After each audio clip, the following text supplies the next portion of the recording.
And welcome to our session, which is on advancing inclusion of the Global South in the Earth Sciences community, and we're looking at recent efforts from the World Climate Research Program.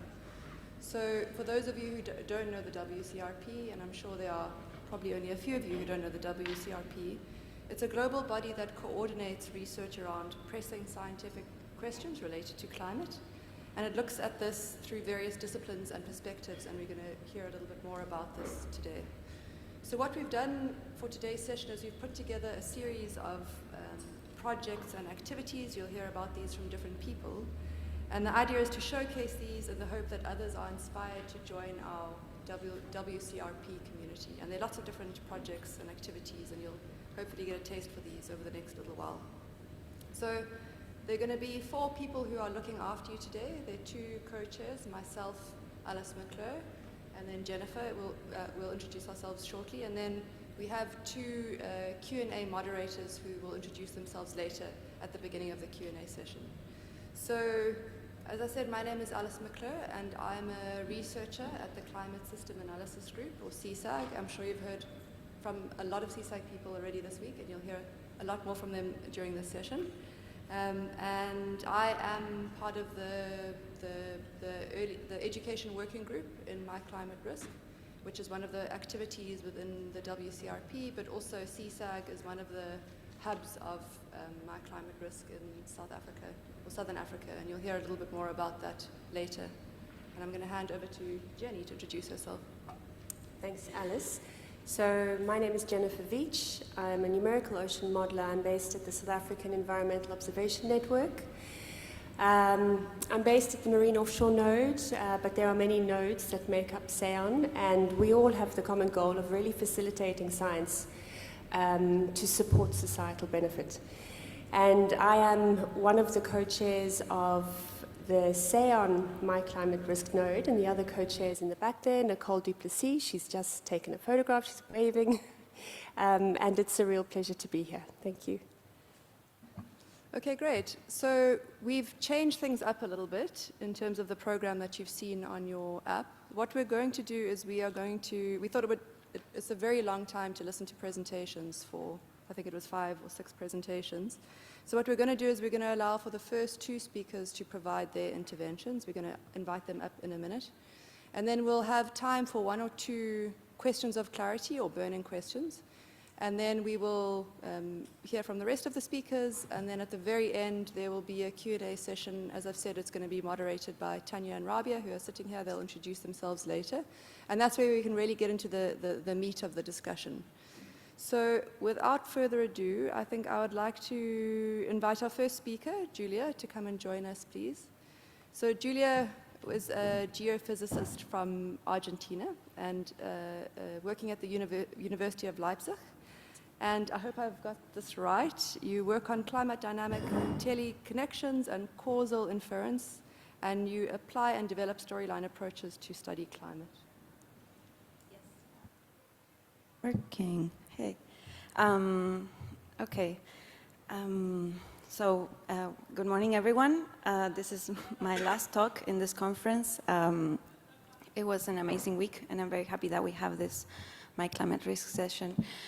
Today I'm going to present the result of 2 activities, 2 early career researcher activities where I was involved, but this was a huge effort from a lot of people, and some of them are here in the slide.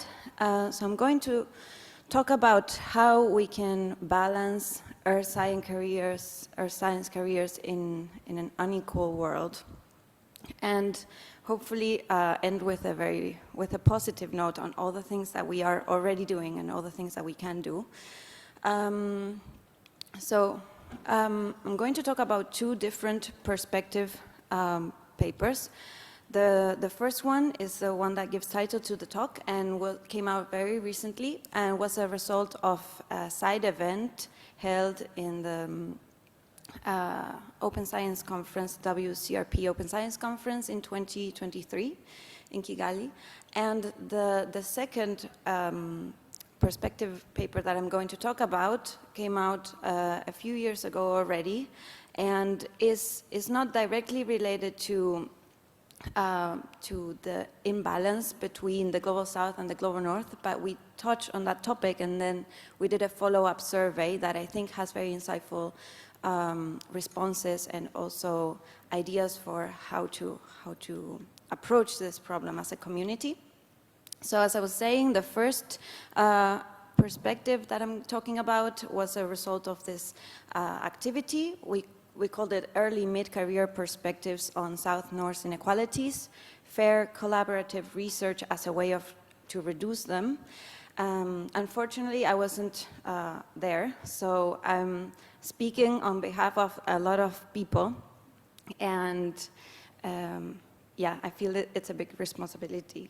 So we have some of the participants of this activity are here in the audience, so if you're interested, I can contact with them later. So this is a picture of the side event, and on the floor you can see some of the materials that we used to develop the activity. I just wanted you to see this and imagine how this might have been. And we started out talking about what we call the Global South. And so we worked with the definition of the United Nations Development Program, but really throughout the activity, we considered, or we motivated reflection on what are our experiences, and perhaps we come from a Global South country, but we developed our career in the Global North, or we are from the Global North, but we have experienced Global South inequalities. So regardless of the definition of Global South, throughout the talk, I would also like you to reflect on what your experience has been, like the participants of the activity did. So what the participants did was share experiences that they had while working or studying in the Global South, Global North, or a combination of both. For example, I'm from Argentina. I did my PhD at University of Buenos Aires, but was very lucky to be able to collaborate with people in the Global North and develop activities in the Global North, and that made a difference. So those type of experiences are here in orange as mixed experiences. And we discussed scientific publications, participation in international organizations, participation in conferences, workshops, and training courses, access to quality jobs, and access to resources and data. And based on the experiences that participants shared, we discussed concrete actions to balance this seesaw, which is the metaphor that we use to illustrate this imbalance. So this is how the activity developed. Participants posted these post-its in the seesaw, and they share their experiences, and this is what the perspective is based on. So it's not a comprehensive survey with many answers, but it's rather focusing on specific experiences from individual people. And as we move forward, I'm going to read a few of them. So for example, regarding scientific publications, one participant shared, "We often get our papers rejected because they are too regional or not novel enough when you see the same or even less quality paper from the Global North." And then another participant sharing an experience that they consider from the Global North said, "My institute has agreements with major publication journals that allows us to publish articles with open access at no cost." So as a summary of this big topic,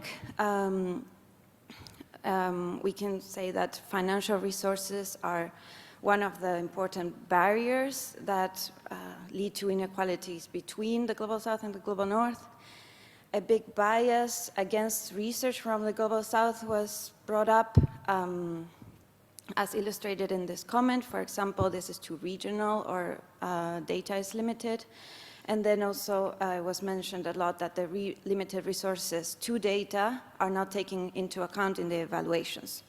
So some suggestions on how to deal with this are fee waivers that can be provided by the journals, opening editorial offices in the Global South, and even it was suggested to display regional submissions and acceptance statistics for transparency. Also, the requirements on novelty and data robustness could be considered or could be double anonymized to take into account that we don't have the same amount of data or even computational resources in the Global South, and the value of a publication should consider this, and this could be taken into account. And then finally, language barriers. With respect to equity in international organizations, a participant with mixed experience said, very difficult if we don't have the connections, as most organizations are like a private club, which is a strong comment. And a participant from the Global North experience said, my supervisor is involved in several organizations, so I was able to get involved, and anyone in the group who expressed interest. So it was identified that some well-established connections in the Global North lead to more early career researchers from the Global North to get exposed to these activities, to funding opportunities, whereas the Global South participants might have lacked these pre-existing connections, and as an early career researcher, it's hard to access or even to get financial support to participate in international organization activities. So Global South institutions could host project offices, collaborations between the Global South and the Global North could provide incentives for Global South colleagues, and institutions should encourage Global North colleagues to recognize their privileges and include Global South colleagues in their activities. So barriers around scientific events, fundings, and visas. A comment was, I exclusively depend on financial support from the conference to be able to attend. Whereas another participant from the Global North said, I was able to attend 4 international conferences this year, fully funded, which I know is not possible only possible with resources of a wealthy institution. So Global South participants normally depend on funding from the organizers of the conferences, and this is many times not the case in the Global North, and visa access is also a major barrier for many Global South participants. So conferences could be held in places that have fewer visa requirements. Conference organizers could select keynote speakers from different cultures, and this can also make it easier to access funding if one is invited to a conference. It was also mentioned that enabling researchers to present in languages that other than English could help balance this inequality, language inequality, and then making online resources available to everyone in different languages could be a step forward. Data resources, this was a big, I think this is a big topic also in the other article that I'm going to talk about, but a participant said our region has many areas with sparse data. Then many methods, tools are difficult to apply since they were thought by Global North and who have much more observations. Whereas one experience in the same topic from the Global North was we can request access to data through university or use the research budget. Some are a bit out of context, but you can see all the details of all these comments in the article. So there are significant challenges, including lack of infrastructure, access to cutting-edge technology, electricity, even internet, technical support, data availability, and computer resources in the Global South. And this is a huge barrier. It causes a lot of inequality, and especially for early career researchers.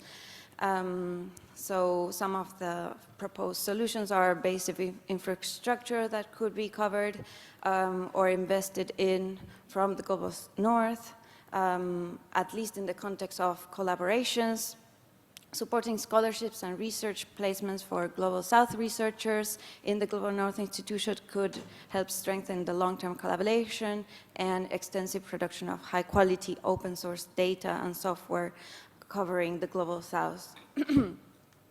And finally, we talked about fair pay, opportunities near home, and stable careers, which are global challenges for everyone, and we acknowledge that this is a problem for everyone across the globe. Early career researchers struggle to continue their careers, and one example from the Global South was actually on a positive note. One example from the Global North showing a relatively bad experience was in my institution. Permanent positions are very difficult to get, so people go from postdoc to postdoc for several years before finding a permanent position.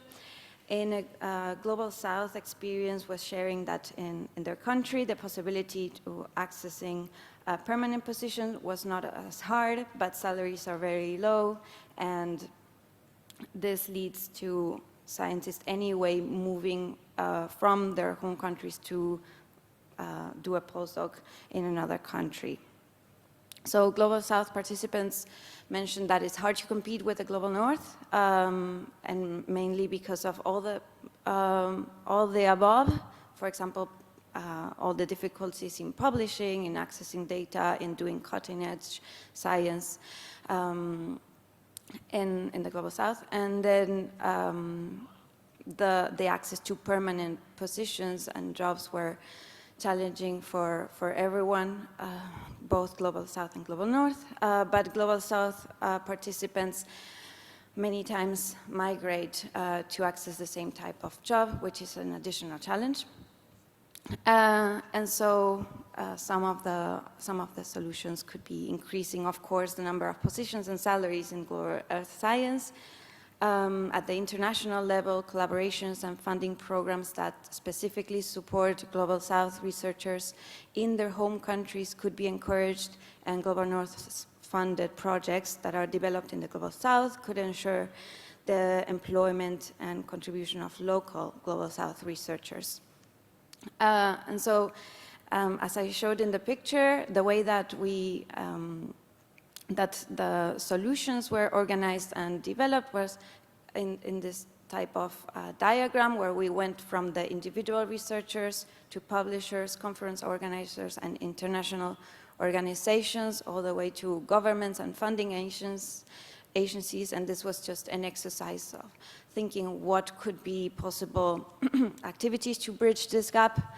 So promote fair collaborations by recognizing privileges and avoiding discrimination can be done at the individual level. Practice clear communication that is conscious of language barriers. Publishers could offer fee waivers for Global South researchers, include Global South researchers on editorial boards, adopt double anonymized peer reviews to minimize bias, account for resources and data limitations when evaluating the submissions, and publish regional submissions and acceptance statistics. Conference organizers could facilitate visa applications and ensure diverse representation among speakers, and international organizations could host events in countries with fewer visa requirements. Offer scholarships to support Global South researchers, foster collaborations that are Global South and Global North, but also Global South with Global South. And then governments and funding agencies invest in research infrastructure and data access in the Global South, and ensure access to long-term, fairly paid job opportunities. Yeah, so this, for me, was very inspiring result, but I also want to share a few ideas related to this other publication that I mentioned in the beginning. So 5 years ago, we started a conversation motivated by this comment by Carrie Emanuel on the relevance of theory for contemporary research in atmospheres, oceans, and climate. And this other comment, the pairs of computing too much and thinking too little. And you might think this has, what happened here? We changed topic, but I have a point, so please follow me. So the idea behind this discussion that we had was that perhaps as early career scientists, we were being pushed to work with a lot of data and spend less of our time thinking about theory, thinking about what are the great breakthroughs that we think, or what are the greatest challenges that we think that our field has. And so this is how this is the story of this article. And basically the main message here was that striking a proper balance between data-intensive and other foundational research activities is a challenge for early career researchers, but this decision is not always ours to make. And early career researchers spend a lot of time processing, pre-processing, and analyzing data. And many times the research plans are prescribed, and early career researchers are hired to develop activities that do not involve creative thinking. And so after we published this with this group of authors, we decided to develop a survey. So these are the I want to take more time for the remaining things that I want to say, but these are the main points out of this article, which are basically what I just said. But we made a community survey after this article, because this was first written based on our perspective, on our ideas, and we wanted to gather more. And one of the questions, so this is how I come back to the topic, one of our questions was, would you agree that early career researchers in under-resourced nations lack the basic infrastructure, for example, computer, software, and hardware, to pursue a career in climate research? What possible initiatives would you suggest to address this challenge? And I thought it would be interesting to share with you some of the responses that we got. So 81% of the 106 respondents answered the question. 60% answered yes, 13 were unsure, and 17 implicitly answered yes, just going straight to the solutions. 3% answered no, and 8 said that they were not qualified to answer. But for example, one of the responses was, I would not say that a career in climate science becomes impossible in an under-researched nation, but it definitely limits the range of topics that you can research depending on the amount of data that you can handle. Another response was, I wonder if early career researchers in under-resourced nations also are facing difficulties in securing funding for their own salary dedicated to research beyond teaching, as well, so that they can pursue interesting and novel ideas and collaborations. And so there was a lot of super interesting responses on what we can do, but I wanted to bring some of them here. Equally valuing basic research, analysis of small but informative data sets, the creation of regional hubs with resources available for the entire region, where researchers can use shared computational resources and young researchers can learn the latest techniques, methodologies, and programming languages. Some other ideas, although programs like the ICSHMO 3 have provided access free of charge to shared infrastructure, it is often not very clear how to apply for access, so perhaps this is a big opportunity for improvement. that's at hand. Collaborating with other researchers in similar positions or different fields can help early career researchers build networks, exchange ideas, and develop new research opportunities. So there's a lot that's already being done. For example, online active forums similar to the CDO Community Hub or Pangeo community that gathers practitioners in cloud computing are working together. The CMIP Fresh Eyes task team is compiling a repository of tools to use CMIP data. The WCRP has recently launched a Global South Fellowship program to provide early career researchers from the Global South the opportunity to boost climate research activities in the region.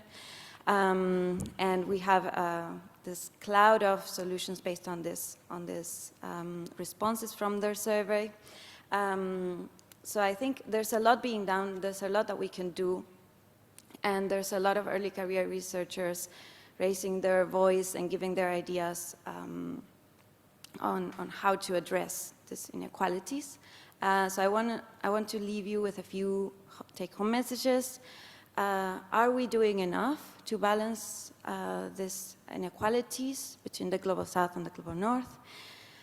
Also, are we computing too much and thinking too little? Are we giving enough value to research activities that perhaps occur more in the Global South due to limitations in computing resources? Can we address the issues of scientists in the Global South without expecting to reproduce the ways of the Global North? So, yeah, thank you very much, and I'm looking forward to the discussion.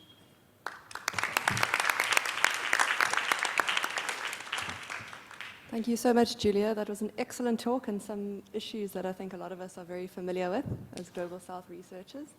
And I think the second part of your talk was really critical to think through some of the real issues when we think about capacity development and how we can support that through various programs. Also really liked the beginning where you looked at the sort of global north-south from a more intersectional perspective, which I think is really important in this work as well. So thank you very much. Please stay where you are. But I would like to now introduce or bring up or call our next speaker up, who is Leandro Diaz. Leandro is a researcher at the University of Buenos Aires and also at the French Argentinian Institute of Climate Studies and its impacts. And he focuses on climate variability, prediction, and change of South American climate on interannual and decadal timescales. So thank you very much, Leandro, and over to you. Well, thank you. Thank you for the introduction. How do you? So I'm going to present other work that was part of a big group that all the authors are there. This work, I think that is a bit complementary to what Julia presented before, because also is a result of one of the activities of the WCRP Open Science Conference. And also, if in this activity the YES community have a leader role, so a lot of the things that I will show are very connected to what Julia presented before. So just to introduce the Open Science Conference that happened 2 years ago in Rwanda was a very large conference. It has 3 themes that are the advance in climate research, the human interaction with climate, and the co-produced climate services and solutions. There are people here that were like Regine and Bruce that were highly involved in the scientific program. And in this conference, I was part of the organizing committee of the Early and Mid-Career Research Symposium that have the objective to ensure that the early and mid-career research have greater visibility, voice, and access to the world leadership and global influence of the WCRP.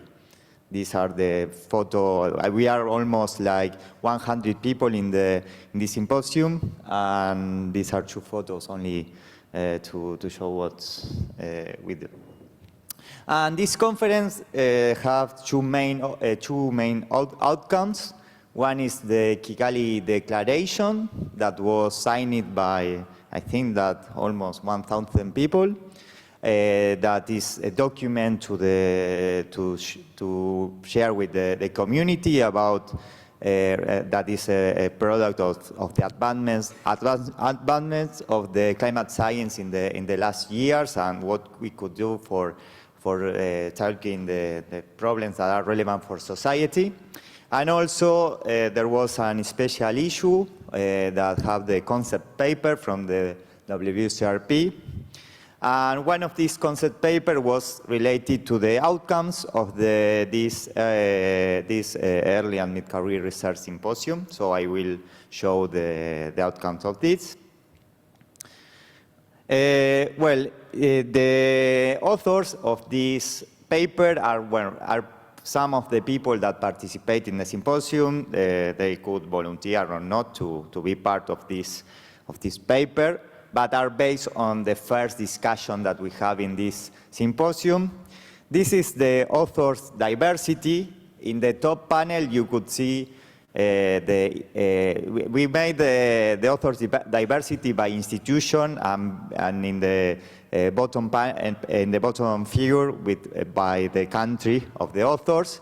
You could see that if we start with the bottom panel, you could see that most of the authors are from the Global South, from South America, a lot of Africa. That was part of, I think, one of the good things of making this huge conference in Rwanda, in an African country. But when we look at the institutes per country, the top panel, you could see that there are more. There are some of these authors that came from the Global South that now are in some of the some Global North institution, or also in some of the probably the best, some of the most developed Global South countries. And at the right, you could see the age of most participants, that is around 30 and 40 years, and the topics that the participants most research are related to climate modeling, oceanography. But you could see, if you look at all the different words, that there are a different kind of topic that are related to the research topic of all the group.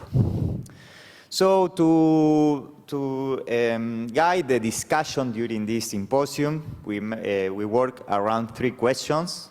The first one was, what are the key challenges for creating robust, usable, and used climate information at local scales from a climate science perspective? The second one, that is the one that I will talk more now, because it's the most related to the topic of this session, is about what are the key climate research and knowledge gaps in the Global South, and how can we advance climate science in and for the Global South.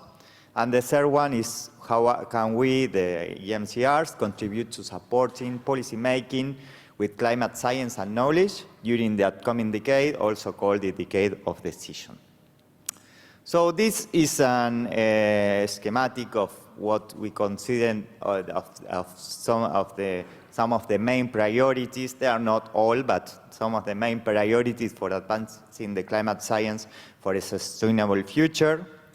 In the top circle, is the one related to the gaps in the Global South. So I will start with the other 2, just to mention them before. With one of the key priorities is creating effective local climate data that could be used at a local level. I think that is one of in my climate risk activities, one of the very important topics.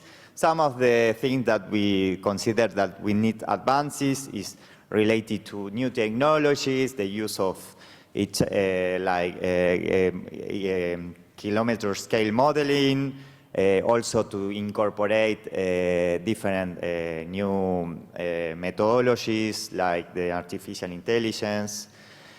Also, we consider that we need advancements in the interdisciplinary and community collaboration to could address this, and also a very important topic that is also, I think, very relevant for climate risk is the co-production and stakeholders engagement.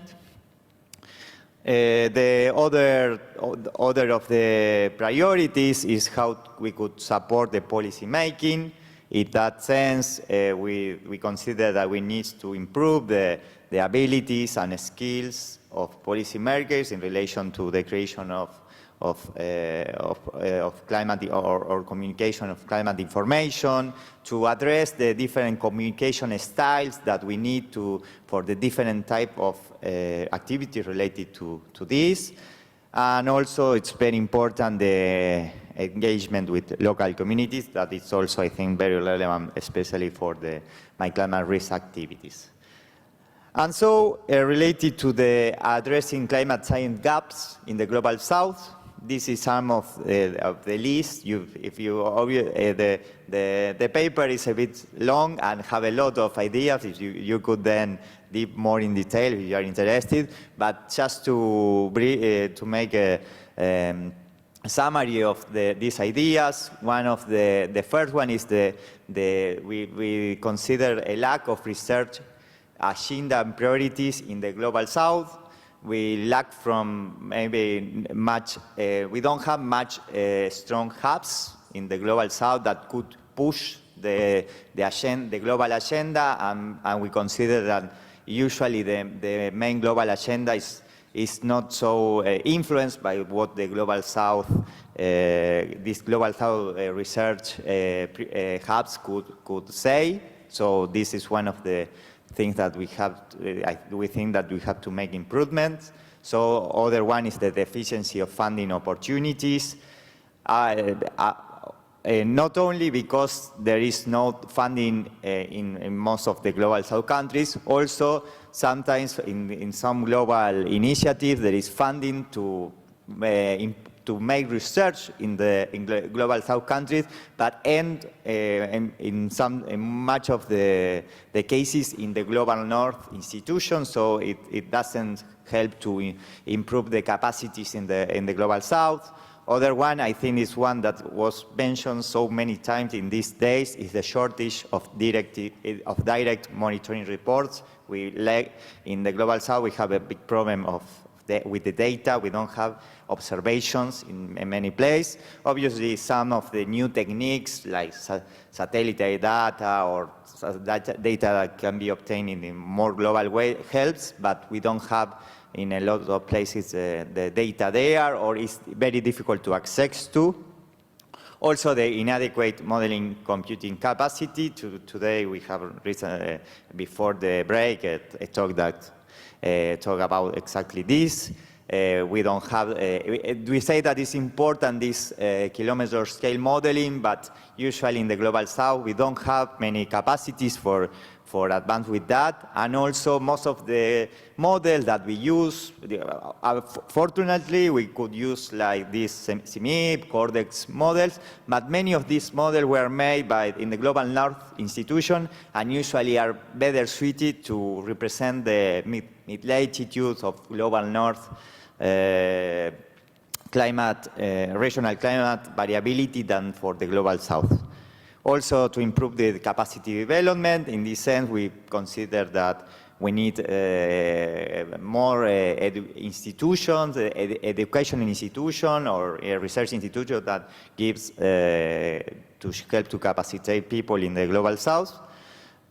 Also, we find more barriers to the use of climate information in the global south. And also, we need more early warning systems in the global south. And we now have an international initiative to improve and to have an early warning system over the world. And we know that global south needs more focus on advance with that. So to move forward, some ideas how we could improve the involvement of researchers from the Global South and of the EMCRs, because we in this paper we discuss a lot about how could the EMCRs help. The first thing that we think important is to increase the recognition in the science community of the importance of the diversity, equity, and inclusion.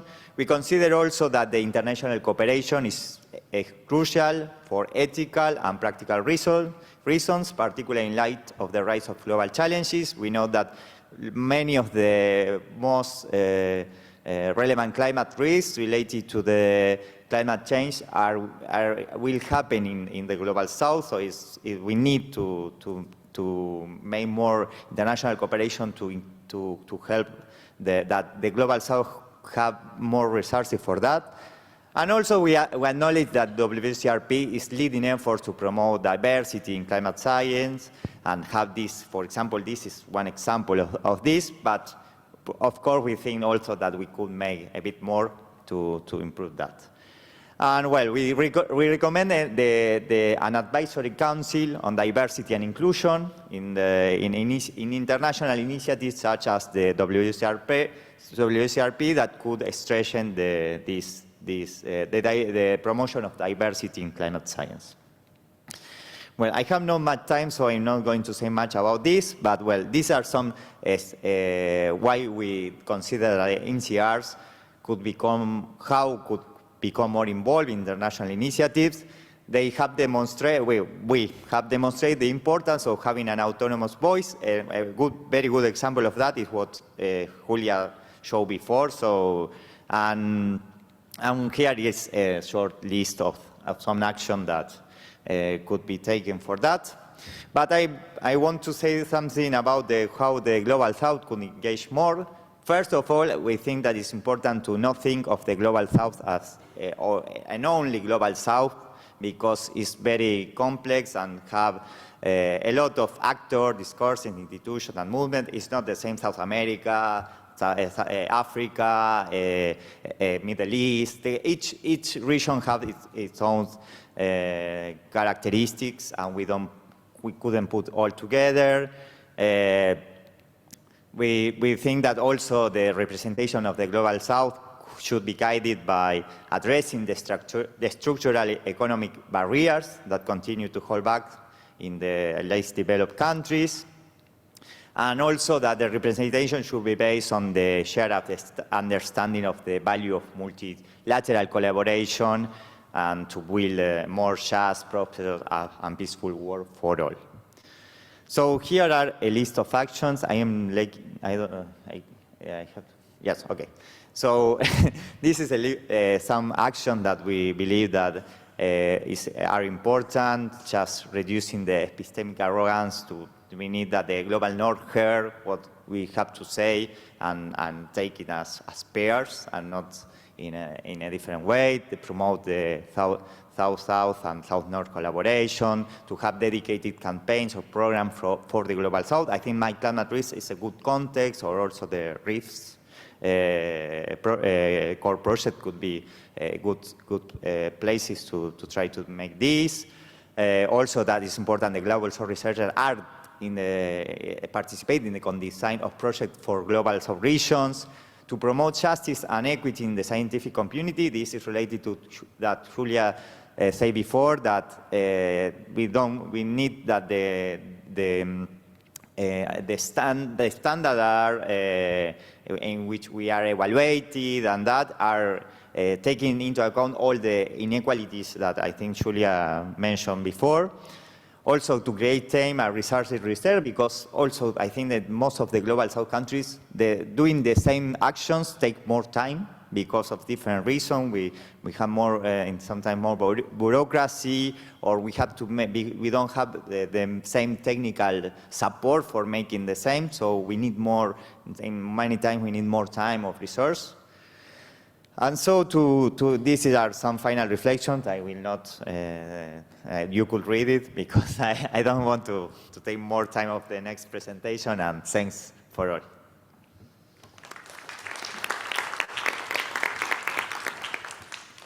Thank you so much, Leandro. Another excellent talk, and I hate rushing such important talks around such important topics, but yeah, some really key points in there. Thank you. And I think, yeah, just to draw special attention to the call, I think now more than ever to focus on DEI as critical in this community as well. So as we said, we're going to stop just for a few minutes, just for a couple of questions, if there are any burning questions. We'll have, as I said, we'll have more of a discussion a bit later, but if there's anything that is on somebody's mind or that they need to clarify at this stage, then please feel free to ask your question now.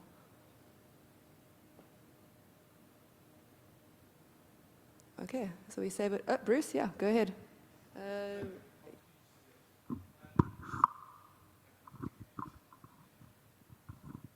I just wonder if either of you would have a comment on how you think about the Global North, Global South collaborations in terms of the fact that commonly when a Global South person engages the Global North, the performance is measured by Global North measures of performance and not taking the realities of the Global South's lived experience. And I wonder if you had any comments about that. Either of you. Well, I think that we don't have to like, we have to rethink about which is a collaboration. Probably it's not the same to think a North-North collaboration than a South-South collaboration or a North-South collaboration. I think that one of the main takeaways with this thing is that we have to we don't have to consider that the way in the global system works is the one that is going to be effective to solve the problems that we have. So I will call for that, but I don't have an answer what that exactly means. I can provide an answer. I think I'm intimidated by this talk because I'm speaking on behalf of a lot of people, so I'm going to give my own opinion. I think in my experience, sometimes some topics are very crowded by Global North experts, and it's super hard to get in and to bring in new ideas, or the new ideas that are brought have to be in dialogue with what the Global North is saying. Perhaps this is a naive perspective from an early career researcher, but I do sometimes think that in our scientific system, it's very hard to push forward with new ideas. And it becomes very clear when you have Global North collaborators that, that are just very much used to being in the conversation. So yeah. So just a comment on follow-up. It's an idea that we've been exploring. It's not the idea of having a Global North mentor, but having a Global North champion. So when you engage in the Global North crowded communities and from the Global South, you have somebody of, I think it's for the wrong reason, but they have the credibility to champion your voice. And we're trying to think through how things might do that. So.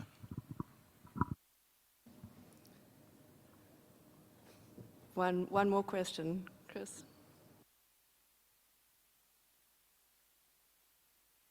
Thanks. Yeah, so many interesting thoughts.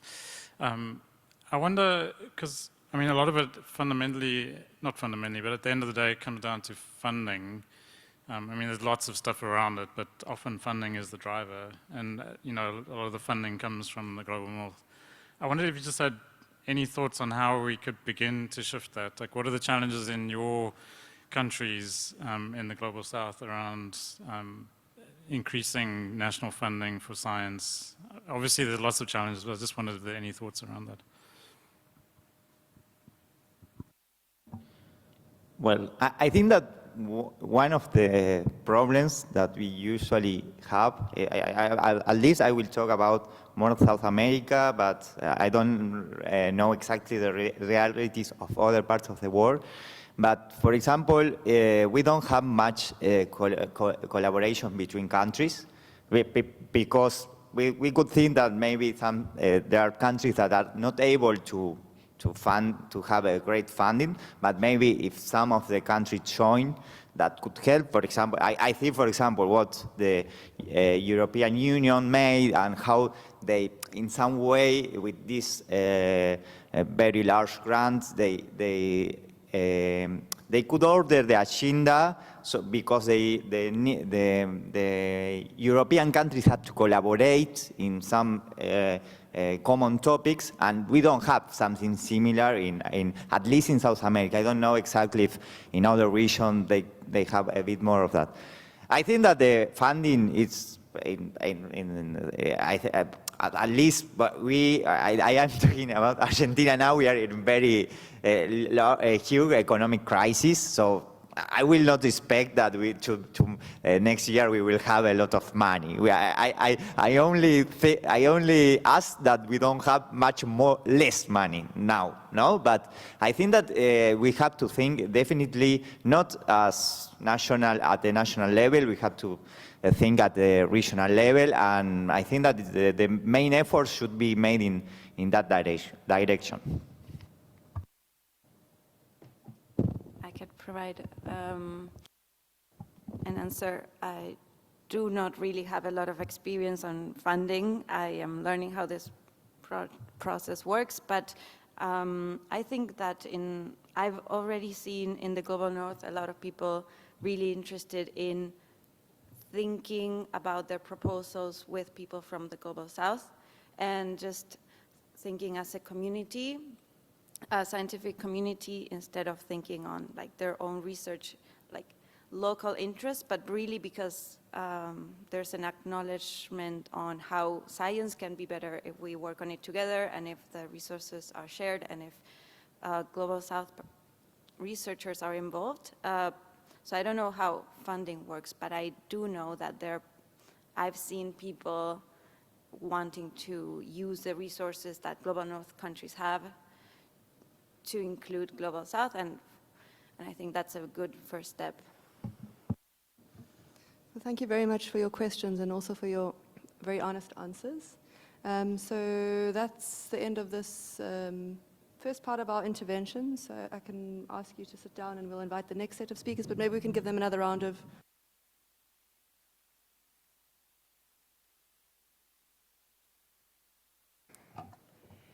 So next up is Regina Rodriguez, who is a professor of physical oceanography and climate at UFSC. She's also co-chair of the WCRP's My Climate Risk Lighthouse activity. And in that capacity, she's going to give us some My Climate Risk perspectives on Global South inclusivity. Welcome, Regina.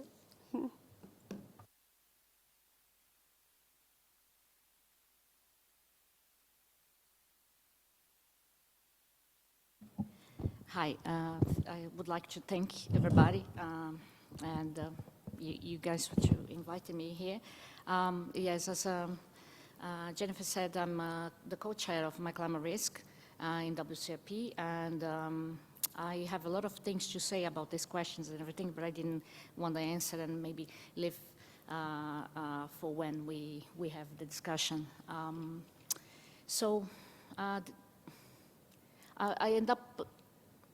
I had these ideas before we start with this WCRP, and that's why Ted Shepard, I co-chaired this with Ted Shepard from the University of Reading, and that's what he invited me to co-chair this with him, and I wrote this piece in Communication and Environment, talking about this downside up, in a sense of that science matters equally to the Global South, and then I've been working in this with science for a long time, and it's not easy for someone from Latin America, woman in the physical part of the physical kind of physical oceanography or atmospheric science, and but then I'm going to talk a little bit of My Climate Risk, what we want to choose to say, and I want to discuss a little bit my experience within my WCRP, how much has changed since 2019 when they changed the science plan, And there was a push from WMO to actually make science more fit to society, then to bridge this gap, science society, and in this increase the diversity and within the scientific community.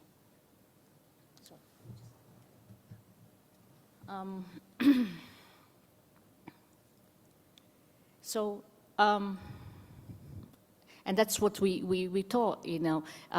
We're only going to resolve the most pressing problems, and particularly climate change, if we actually include all the views. And if we have just researchers thinking with their mind from the global north, I don't think we're going to answer all the questions.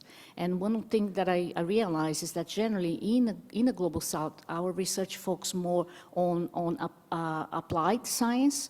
For instance, in Brazil, my experience is that if you can't justify that research will be useful for society, you can't get a fund. So since my early career, I have always to have this, and in the global north, you can actually do blue sky science. This already put a difference in us, in a sense that so all the theoretical work is generally developed in the global north, because the global south can't afford to all the theoretical, that there isn't an imminent application. And there is this looking down from the global north on research that is applied.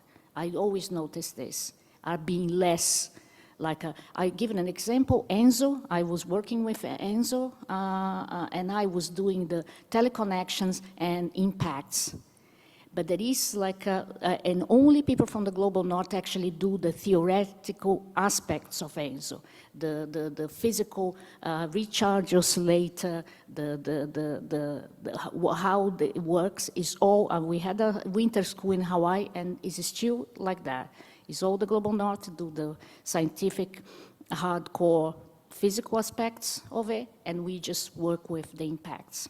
And there is this kind of, you can feel it, this that is less seen as a less important, even though nowadays I think the impacts are the most important for society. So that's what, you know, I wrote in this piece.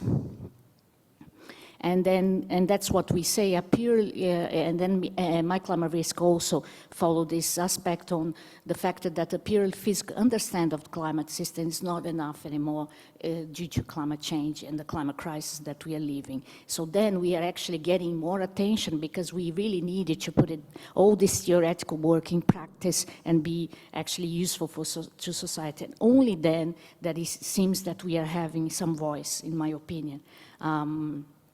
And then there is the shifting in emphasis of then not to be so theoretically, and then perceiving that good scientists are only the ones that do the theoretical work, and then are good in mathematics and everything, which that is a very, I feel it, distinction on that, and separation and reputation as a scientist if you don't come with this strong physical background, which we don't have in the global south most of the time. Or we do, but then we end up not using, and or is a reinforcement of the bias. And then I see this resistance among scientists, particularly from the global south, north, when this shifted on the attention, because then there is the money is decreasing in science in every country, developed and developed countries, since I think the economic crisis from 2008. And the austerity in all the countries, even from the global north, has decreased a lot the investment in science. And so then, and then if you have to invest more in applied science, is even worse, because then people that are used to do just what they call blue skies research, get it a little bit, you know, more kind of, well, you know, we're going to lose more money, more competitive about it. So And again, what we want to,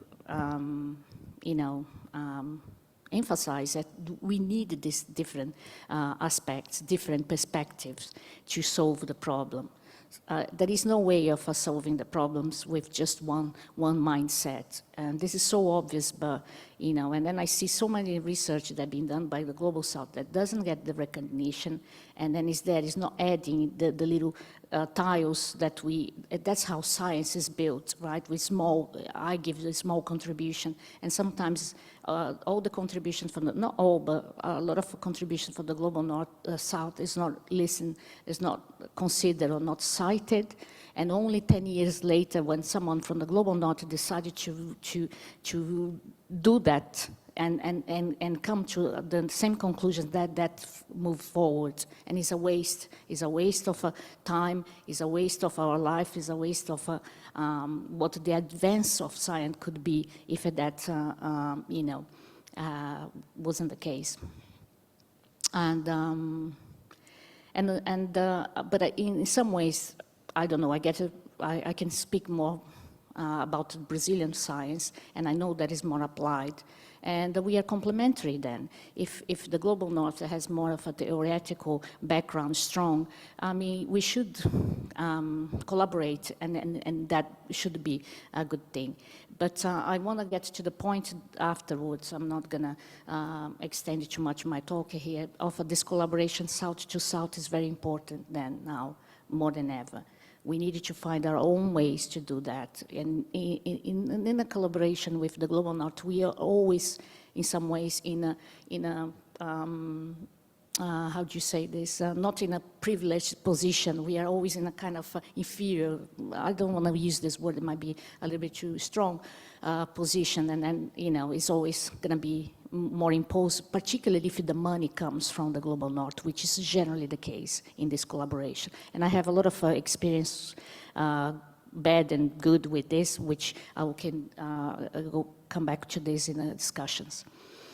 So then, I'm really happy with my climate risk, because when I go out, like I'm also co-chairing a few things in Cliver, which is one of the home projects of my climate risk, and I see that what we are doing in my WCRP, what we are doing in my climate risk is not actually even spread everywhere in the WCRP, and then I actually get a little bit shocked because I'm in a good environment in my climate risk. And anyways, and this is still not a reality in the whole WCRP, but I think it's a good start, and I think we are moving forward. So, and what, more specifically about my climate risk is that we know that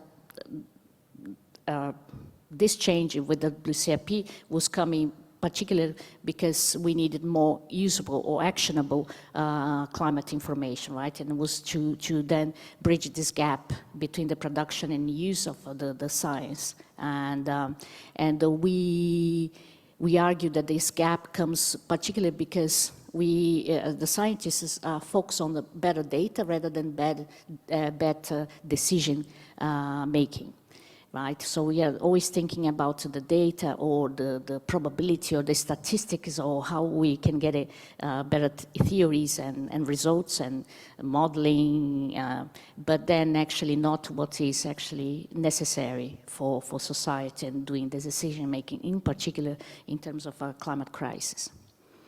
And one figure that uses as an example is from the IPCC last report, and then you can see the gray parts of the map means that you don't have consensus on projections, either for rainfall or temperature global-wise. And then you can see again that the global South, Africa, South America, particularly, we don't have a consensus because the climate models cannot converge on this. And and what we argue is this is CMIP 6, and now we're gonna go through the process of another CMIP 7, which is gonna take, I don't know how many years, and to go to another AR or IPCC report, and the time is passing, but the climate crisis is there. Extreme events are happening, people are dying, and we cannot wait until we get these models in high resolution if that's the problem. I don't think even that is a resolution problem, because as we go up in the resolution of these models, actually the uncertainty actually gets worse, not better for these parts of the world. And then I think it's lack of the data, lack of simulating the processes, the physical processes that are important for the global south or the southern hemisphere. And then we can't wait. And then our proposition is that you know, we don't have we have simple tools that we can use already to try to deliver this climate information that is usable for society, particularly in the global south, that doesn't have the infrastructure to get this. So the question is that we cannot afford to wait until we have more confident attribution statements in the projections to provide this to decision makers with this information. So we needed to do something with what we have already, right? And that's what we focus on My Climate Risk. And to do that, then we needed to invert this top-down approach that is used in science, in the sense that we scientists, you know, we think what we think that is necessary for this decision-making without talking to people on the ground, the people that actually are doing the decisions or need the information. And what we suggest is that we invert this and do a bottom-up approach and involve people. I know that is being said many times, the word co-production, but actually this is more knowing outside of the scientific community that, so we want to work with this approach within the scientific community. The scientists that don't necessarily are used to do this bottom-up approach. Generally in a process of when they have to do a more applied project, they go and just do some interviews with the local people and then go back to their office and do the research regardless, come with a product and try to offer that product and then go away after the 5 years run of the project money grant. And this is not what we are proposing.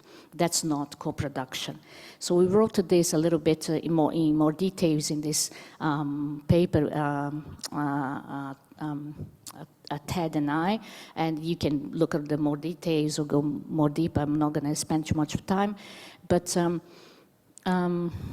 three things that we think that help is that we have to keep the complexity, because when you do decision making, it's a local process, and the local things are very peculiar, particular, and then it's complex, and we have to start from there and involve the community. And what we want is that the community can actually provide and start creating or producing their science, and then be autonomous, don't need us anymore as a scientist after a while, and that they can get indicators that they can use in a simple way. Then comes to the second aspect, that even though there is complexity in a problem, but we needed to use simple tools to resolve that. It can be easily used by the local community, and then they can be autonomous and can actually work by themselves after as a community to generate the data that they need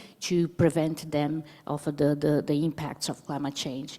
And then which leads to the third thing, which I'm saying, is empowering the local community by doing so. And then within the My Climate Risk, then we decided to develop this structure, not in working groups, because in science is always working groups, right? To do this, and that. And we decided to do labs, which we thought of the idea of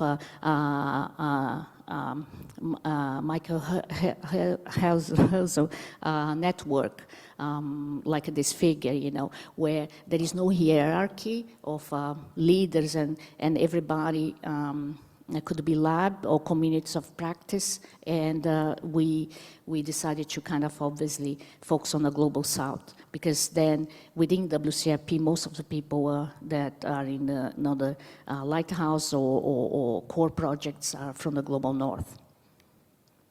And this is our hubs already so far that we have, and we have the SAEON here and another one in University of Cape Town that both are present here, and we are glad that we have these two, one with a little bit more ocean aspect and another with land climate aspect, but all the green light colors are the global, sorry, the other way around, the kind of a mid-green, the global south, and then the light ones, global north, and we have much more hubs in the global north, south, and our new ones too. That's us so far. So anyways, I'm going to finish because I don't know if I already passed my time, but that's what kind of what we want to see more, inverting the construction of climate information, which means starting from the decision-making or the community and involve them and actually develop the science with them. Not just go there and ask some question, oh, what you want, and then come back later with something and try to push down that information, and which most of the time is not useful.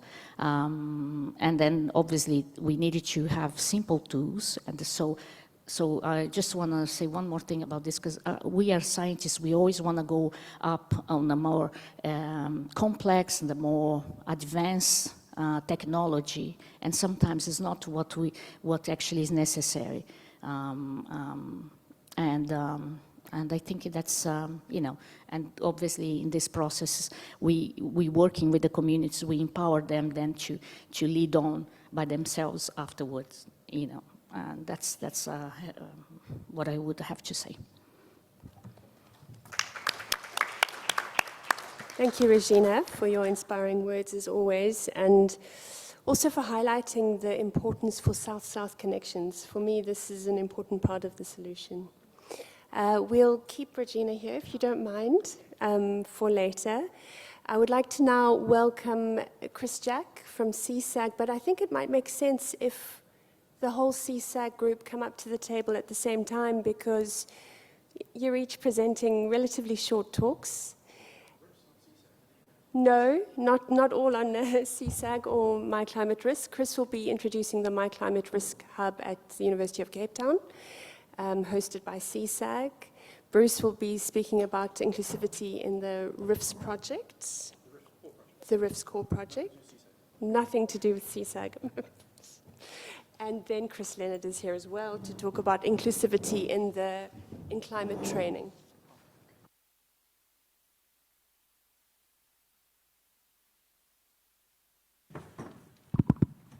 Can I stand and talk? Because I can't sit and talk. I have to move if I'm talking. So. Cool. And is this the slide thing? Yes. Okay, cool. Okay, I don't even need that long. So thanks. Yeah, so thanks everybody. Thanks for the introductory talks, the initial talks, which has sparked lots of thoughts in my mind. And I'm always in the situation when you talk later on in the session where I want to go back and change my slides because there are other things that I want to respond to. So I'll keep it short, but there's some points that I really want to emphasize. So just on My Climate Risk, so Regina's already given a really nice introduction to My Climate Risk as a broader structure. She also spoke about the Small is Beautiful paper, so I put that up there. So we at CSAG, we host one of the hubs of My Climate Risk. And as Regina described, to me, one of the key roles of the hub is to promote the thinking and the ideas and the approach around My Climate Risk, the Small is Beautiful, the bottom-up approaches.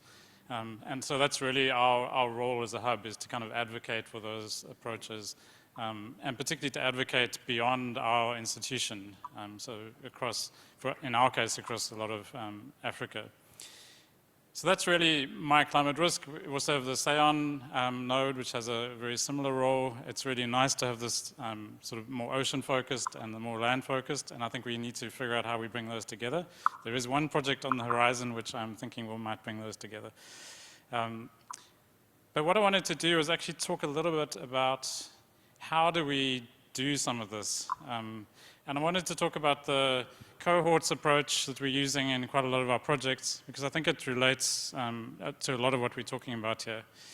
And the cohort approach is where we build into projects a cohort often of students, so masters and PhDs and postdocs, and those are young emerging academics from institutions often across Africa.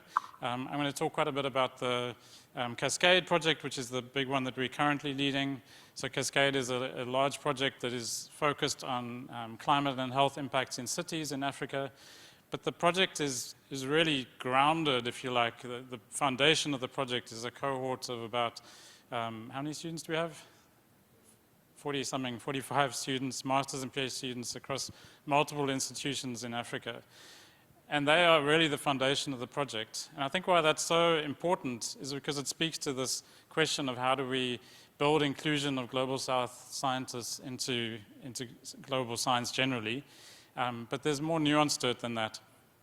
So it's about applied, engaged research that addresses the decision context.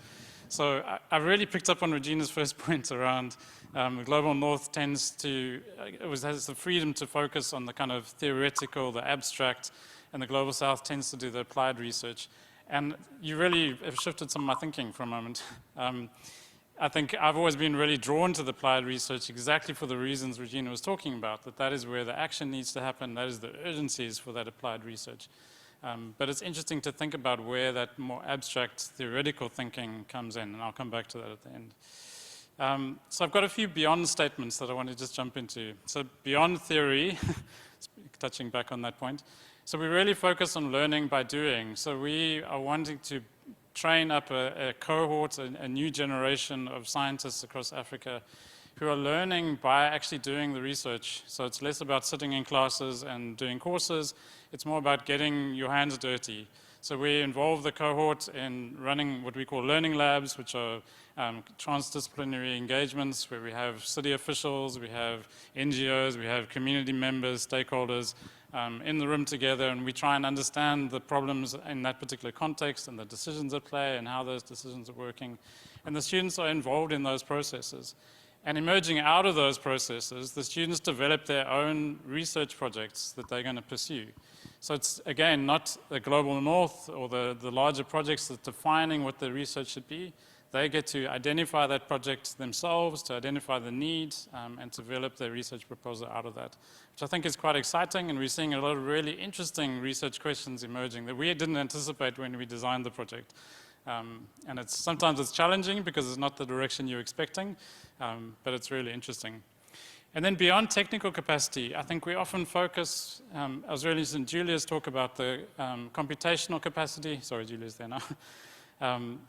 The need to be able to process data sets. So we often emphasize the need to have that technical capacity to do the coding, to do all the data analysis. And we sometimes miss the soft skills that are needed, and particularly the soft skills that are needed for this kind of bottom-up engaged research. We need to be able to go and talk to a decision maker. You need to be able to facilitate a conversation among stakeholders. You need to be able to work across disciplines with other people. You need to be able to present your work in a meaningful way, in an understandable way. There's lots of soft skills that we need to develop, and those are really core capacities of academics and researchers that we don't emphasize enough. And actually, I would say a lot of Global North academics could probably build some more soft skills, if I can be a little controversial. Yeah, also the ability to develop research proposals. So in this particular project, we have the opportunity that they can develop a small research project proposal within the project, so sort of sub-grant within the project, and gain that kind of experience. I thought it was going to be very short, but I've got so much to say. Beyond supervision, so often when we have PhDs and masters, we lean very heavily on the supervisors to provide the guidance. So creating mentorship programs across the project where they can be mentored by somebody from a different institution outside of their supervisor relationship, which as Tanya will know, as I'm her supervisor. can be particularly focused on particular things. So have those different kind of mentor relationships, but also peer-to-peer relationships, building those networks and communities, building those friendships even across the community that you will lean on when you need support at a later point. I think that building that community is really, really important. Beyond the project, so yeah, again, networks, career paths, what happens when the project finishes? We spoke about that a bit this morning as well. When the funding ends, everybody disappears, and these people, the students, are left trying to find a job. What is the next step? Where do they go from here? Sometimes they head to the global north if they have that opportunity, which means in some ways we lose them. Might be a good opportunity for them. So how do we hold on to them in our local context? So what are those career paths? Beyond the project. And then my last point, because I'm probably running out of time, even though it seems very short, is beyond equitable. So this is something I've been wrestling with and churning in my head. It sometimes feels like we're trying to lift southern academics or southern researchers up to the level of the northern researchers. We want to kind of build this equity. We want to no critique of the seesaw, but we want to kind of level the seesaw. And I question that. I actually think, from my experience of working in Africa for many, many years now, I think we may actually have approaches that the global north can learn from, particularly in dealing with the climate crisis. We may be able to develop approaches and ways of thinking about these problems that is beneficial to the global north and to the globe generally. I think we need to step away from saying we just want to meet or kind of reach the same bar as the global north, and actually say, how could we go further? How could we go differently? So, yeah. I'm not just trying to level up, we're aiming to enable African leadership of African and global impactful research. So to circle right back to the initial point around theory, I was sitting here thinking, actually, we can do all this applied research, we can do really innovative, impactful research that really influences decisions and deals with the climate crisis. But let's also create the opportunity for us to step back from that and say, what is this? How can we critique the global theories around climate risk, around adaptation, around how we deal with the climate crisis? Even the classic petal diagram of the IPCC of risk, vulnerability, exposure, hazard, I've been increasingly critiquing that in my thinking. And maybe it's an opportunity for the Global South to say, we have a different perspective on how we think about risk, for example. And I won't end it there. Thank you. Thanks, Chris, for your insights. They were so good that I even took a picture of the screen. I'd now like to welcome Bruce Hewitson, who will chat about RIF's Africa actions and the WCRP task team on Global South inclusion. Thanks, Bruce. Thanks. I'll try and bring it down short, but may not succeed like Chris.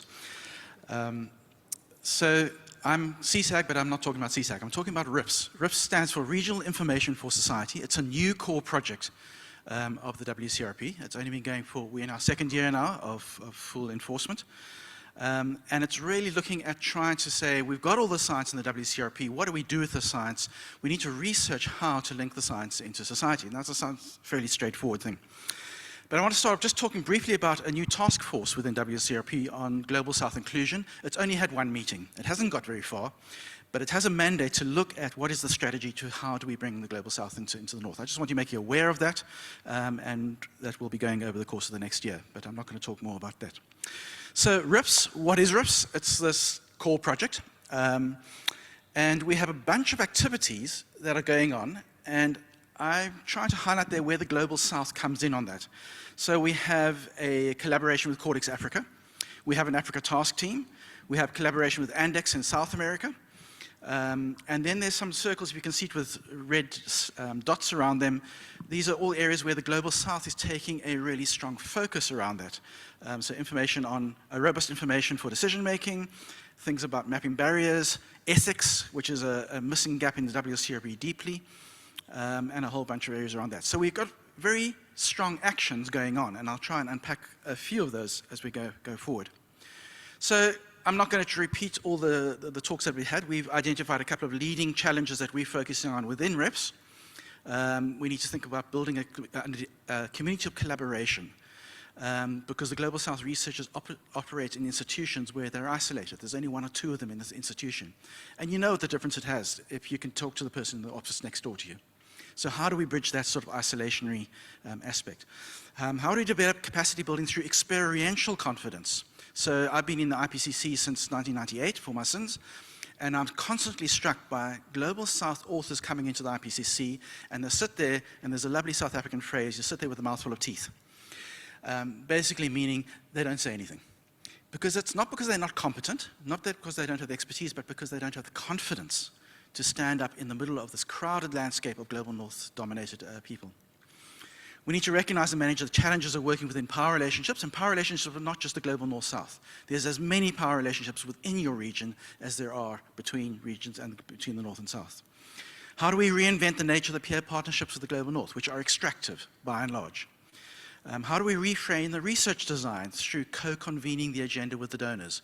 The donors typically, at least for the major pots of money, are convened in the global north. How do we get the global south voice in there? How do we establish structures to realize the intentions of mentorship? And to be honest, I don't think mentorship often works. There's a lot of willingness to do mentorship, but the practical outworkings of the mentorships are often questionable. So how do we take those intentions further forward? And how do we develop a career recognition that's not only measured by the classic academic metrics, how many publications you've done, what journals you're publishing in, what keynote presentations you've done, and so on. So we need to think about the metrics around that, which comes back to the question I asked a little bit earlier, and we don't really have an answer. And just to give you an example of how we are disadvantaged in the science, this is from the IPCC AR6 Working Group 2, the Africa chapter. And what you see there in the blue line is the global investment in climate research. What you see in the orange line is how much of that money went on research on Africa. Okay, so really, really small amount. Then you have this problem is, of the research that went on Africa, who did it? And most of the research was done by people in the global north. So we have this extractive component of a very small pot of money that's looking at the global south research in Africa. This needs to change because it feeds into what is done, how it's done, who does it, and who gets the credit for it.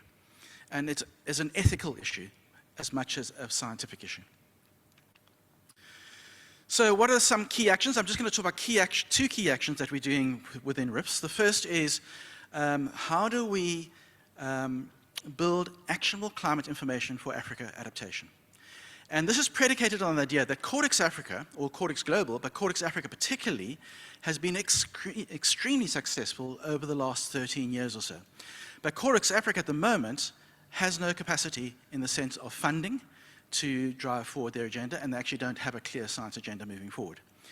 So we've partnered with Cortex Africa, because Cortex sits within, administratively sits within RIPS, to establish a new strategic initiative within Africa. And we recognize that we do not have the strong computational capacity in Africa, but we have contextual understanding that the global north does not bring to bear on the problems. So we're looking at this idea of how do we build actionable climate information, and you can question what the words actually mean. What does what does information actually mean? What does actionable mean? We're taking a strong stakeholder perspective on that, and then we're thinking about how do we strategically develop a plan going forwards with this. So we're having a major workshop in September this year, which is convened by Africa, led by Africa, planned by Africa, but funded out of RIPS from the global north. And we're bringing in the donor agencies, we're bringing in multiple stakeholder agencies, we're bringing in all the disciplines. It's not just Cortex. This is around building information and what that actually means. And one of the key issues there is to try and get the donors to say, be our co-convener of the agenda, don't be the determinant of our agenda. And so far, the engagements with the donor agencies has been very positive around that. And the product out of that is to say, let's leverage this co-convenership of the agenda so that the early career and the emerging generation of Africa researchers can take leadership, build the confidence around the leadership around that. And then the other action I would like to mention is colloquially we're just calling it the Africa glue. There's so much going on in Africa, and it happens in parallel threads. It happens overlapping, but not in synthesis. And so we have leveraged in a co-convening of the agenda approach with a UK donor agency to say, how do we glue all these things together? What can we learn cross-project? What lessons can we take from that cross-project? What can we catalyze new in collaboration that is in a transdisciplinary framework cross-project? And it's Africa convened, Africa led. There's an Africa task force that is Africa membership. and it is an Africa-convened activity around that, and we would welcome participation in that. Then I'm going to end up with just a slide that I throw up quite often because I really like this. This is I think one of the biggest cross-cutting issues in the Global South and between the Global South and North and within science itself. This question of, do we know how to ask the right questions of our collaborators? So I would point to this phrase, aware and comprehension, awareness and comprehension. The Global North is aware of the problems in the Global South, but they don't really comprehend it because they don't have the lived experience. So likewise, somebody doing climate modeling is aware of the issues in hydrology, but they don't really comprehend because they don't have the lived experience of it. So there's a literacy issue that is really fundamental to this, and we are proposing a new climate literacy task force to try and look at this cross-community understanding of language and terminology and grow comprehension. And it applies equally to then the science and the society linkages. And so if you look on that slide, I mean, if you think of somebody down on the bottom left there, culturally, they are vastly different to the people on the top right. And the people on the top right are usually the ones who are setting the science agenda and the activity agenda. And so we have a communication, language, comprehension challenge around this. And so I'll end on that and just say we welcome you to collaborate with RIFS. We want people. It's a new core project of the WCRP. There's a lot of space to engage. And I have 3 seconds and I'll stop.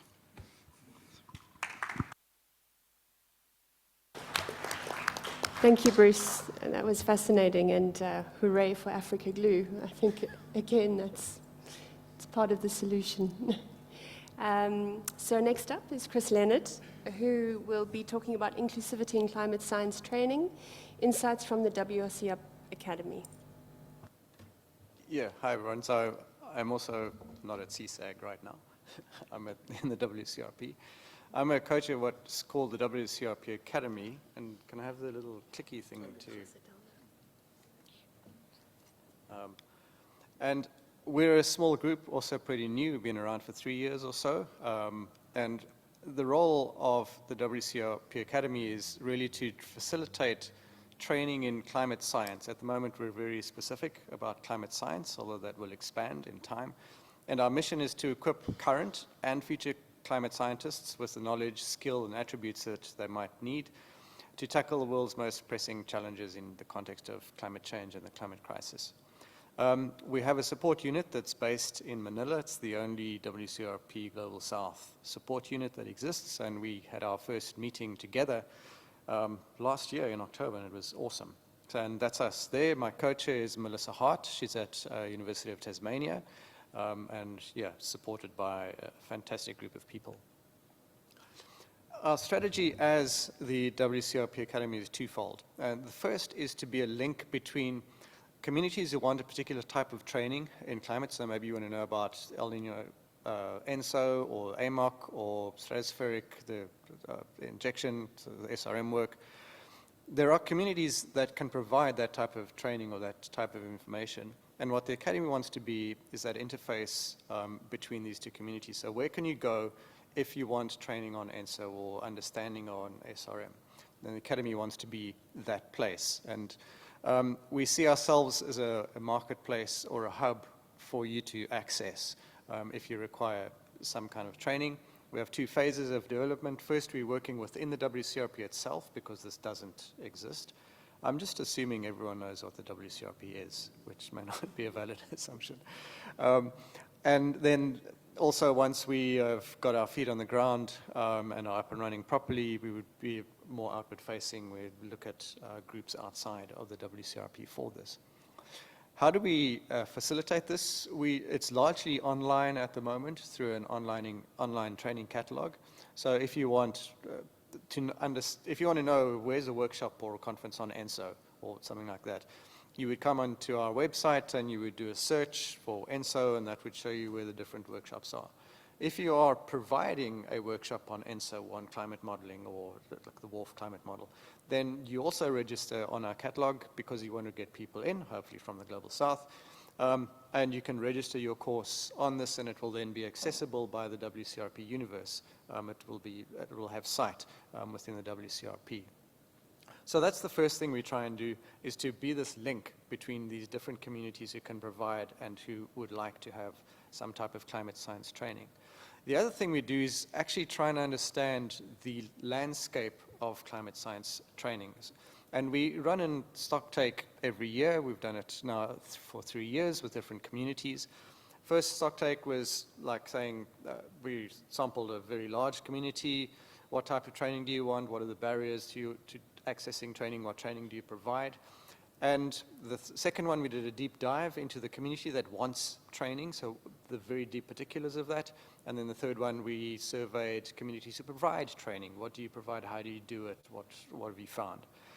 And just coming out of that, from the community seeking training, we find a high percentage of pre-PhD, so pre-graduate students responded to this, which is really interesting. Many more Global South respondents want training. We got a 0 from Global North who thought they needed more training in particular context, which is really funny.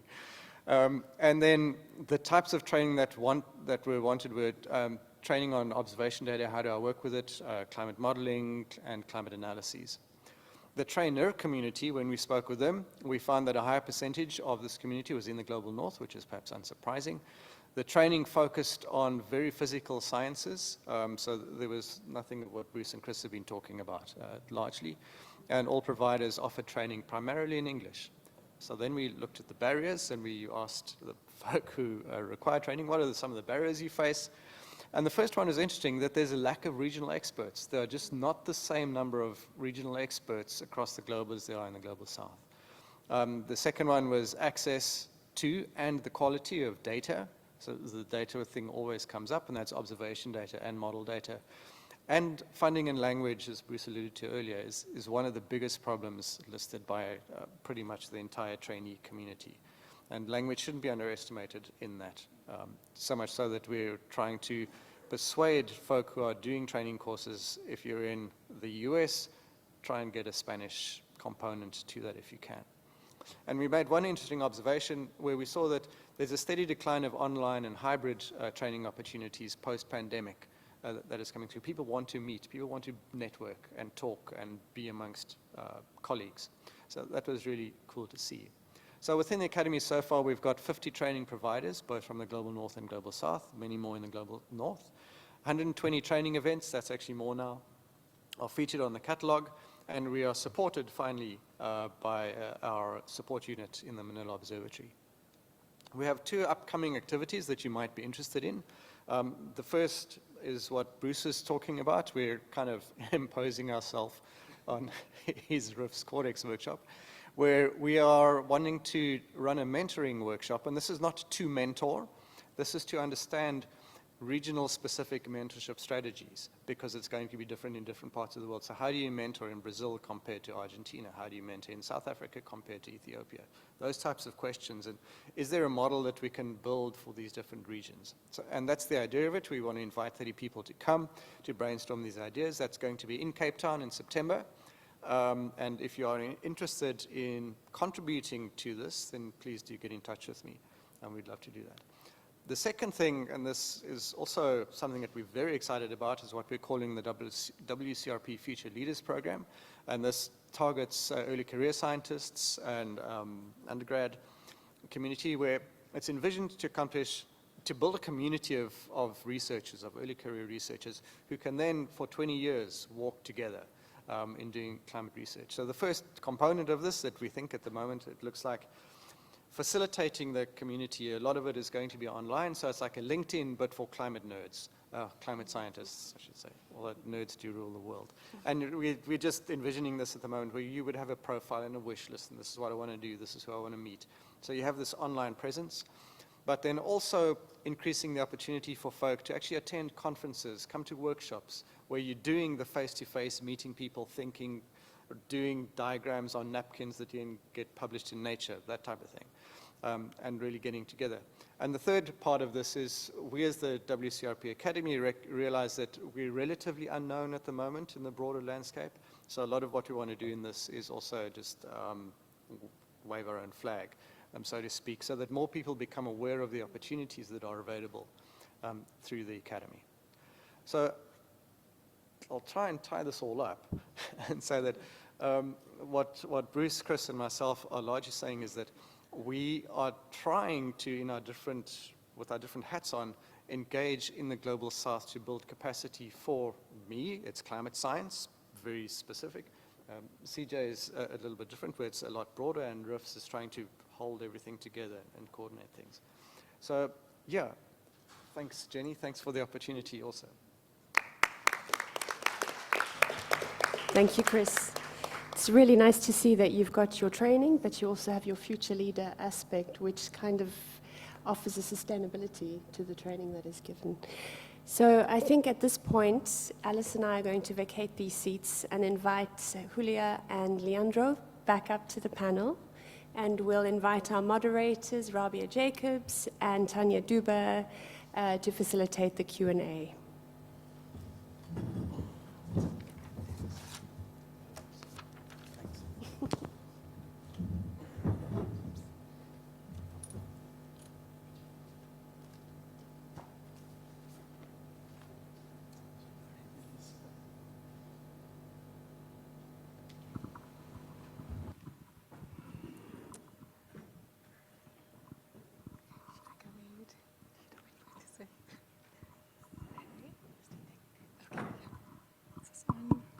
Okay, thank you so much to all of our speakers. It's been really interesting to hear the insights on the ongoing efforts to include the Global South in the earth sciences. So we've heard a bit about the challenges and the successes and some of the pathways in fostering Global South inclusion in the earth sciences. And now we'd like to open the floor to a discussion. So myself, Rabia, and Tanya will be guiding this discussion. Yeah, thank you so much, Rabia. So we'll just open the floor for you to engage openly and share your thoughts, experiences, emotions. And if there's any question, I think now we'll take those questions. Anyone? There.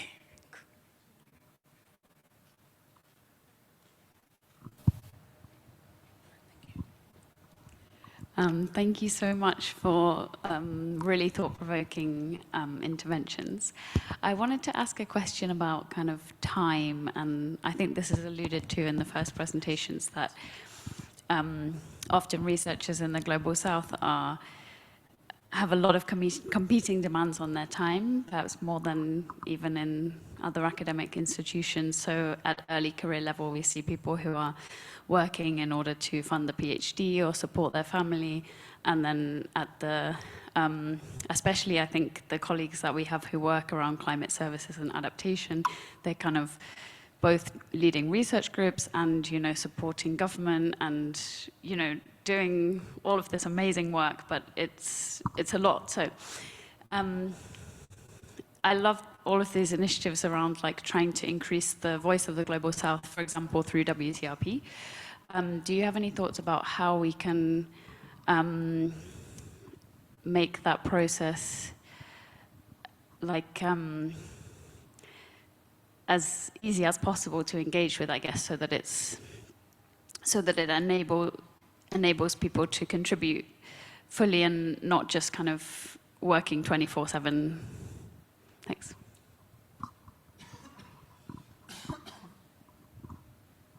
Is there anyone from the panel who would like to answer? So in RIFS, we've been exploring how to do this in Africa, because there are basically two options. One is you get a lot of money and you buy people's time, but that's the rarity. That's not the norm. The other is to realize everybody has a unique amount of discretionary time available to them. And let's try and use that discretionary time to the extent that they can commit it and not push beyond that. But what makes it work only is if you have sustained conversation going on. If you have too many gaps, and a gap could just even be a month of silence, then you lose the person's momentum in the collaboration. So it's collaboration within the discretionary time with sustained conversation is the model we're trying to work around. So.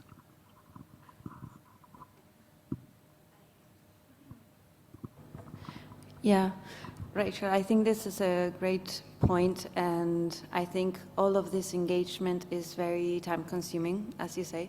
So I think one thing that we can do is involve as many people as we can in the conversation.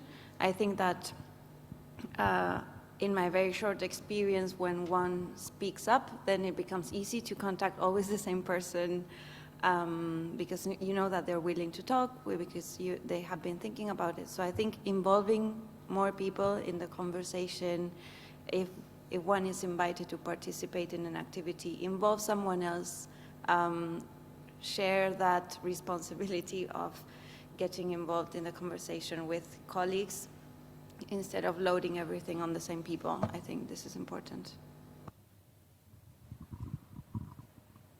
I can add something about time. I think I'm involved in so many things for the Brazilian government as well, all the bureaucracy that we have to go through my university and all these international things. And I hear some people from some people from the global north saying, oh, you don't know how to say, you haven't learned to say no. And I can't afford to say no. That's the thing that no one thinks, that if I say no once for something international, I never will be asked again, and this I see as an opportunity to be heard. But then if I do a good job, then I start being invited for everything, and then it's a nightmare. So I probably some of you here see.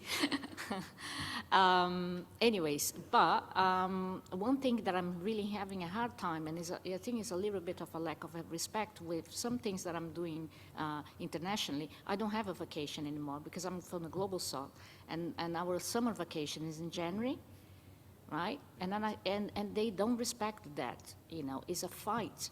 Because I said, I can't do these meetings in January. And, oh, well, you know, you don't need the whole month. I said, yes, I don't take the whole month, but, you know, and it's this basic. We don't do anything in August, and we do not, and anything in Thanksgiving. But any carnival, I can't be. I had actually GSC meetings of WCRP in a carnival. It was in a carnival, 8 o'clock, from 8 to 11 o'clock in the night. And I had to attend that. So I don't have vacation anymore. I'm talking about, I don't know how long I'm going to be able to do this, but this is the reality of timing when you're from the global south. I don't know the answer of how to resolve this, but this is the toll that is in my private life even, because we can't afford actually having a vacation. Thank you for that. I think we've got another addition to that over here.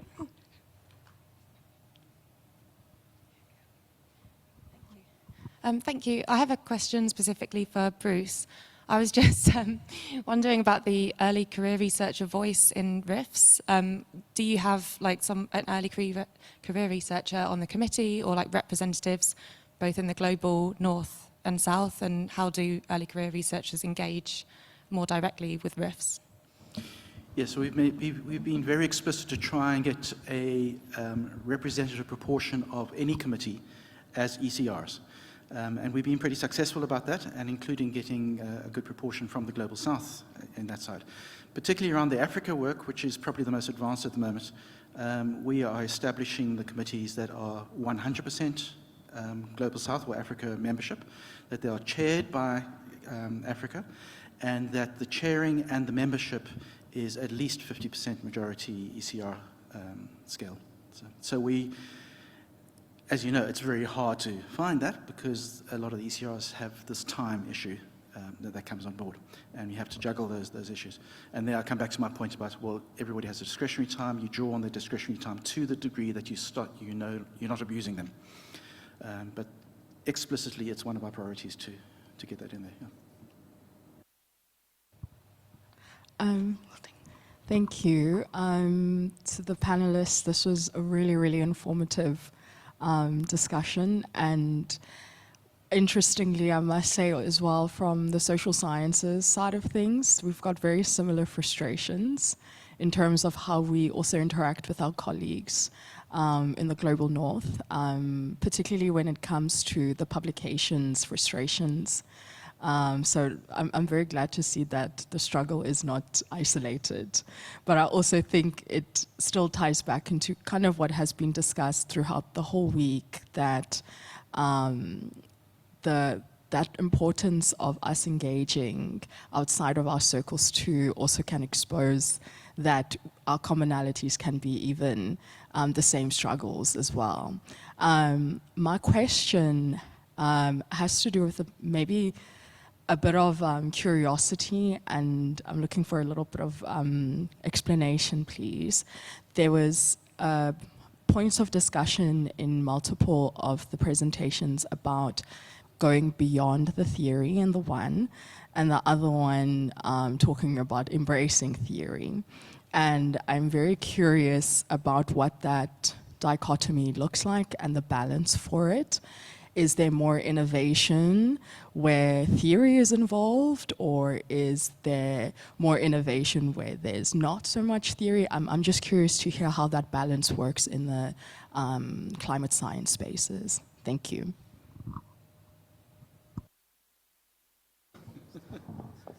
Great. Yeah, really nice question. I mean, I think fundamentally it comes back to the foundations of science, doesn't it? You know, you have theory, you have application, and the two kind of, there's a dance between the two. And I think it's really interesting, but I think the climate crisis has shone a really strong spotlight on this question. I think there's a lot of theoretical understandings of the climate crisis and of solutions to the climate crisis, but we're not seeing them applied, we're not seeing the action. So perhaps the theories are not good theories anymore. So I think what I'm arguing for is that, yes, we need to go beyond the theories and actually do the stuff on the ground and actually implement the actions, because that's the crisis. But in the process, we need to learn and reflect back on the theories that have guided us, and so update those theories and correct them. So I think it's really that dance that we need to be dancing, I guess. Yeah. I can say something about this. I have, well, two examples that I want to give. One is what happened in Rio Grande do Sul, which is the southern state of Brazil last year, a flood that killed 161 people, and it was more than 1 million people were out of their homes, and was a catastrophe. We had actually forecast for that, at least 10 days in advance, and you can see that the failure, it was in local data that would make it, what that rain actually at that level would translate in the rivers and actually decision making and response. So in that respect, what I'm saying is that the science that we have now is not perfect in terms of forecast, and I see when we are in a scientific conference, we have like, I was in the ENSO thing, and then we have like 12 months, oh no, it's not enough. If we do use this better model, we get 1 month ahead more. And I raised my hand and I said, I mean, do we need it to 1 month more? I mean, is it, what we need is actually put it that 12 months already in practice down where needs, because it was a El Nino impact effect of this rain, right? So maybe 3 months is enough, and then we are already doing enough.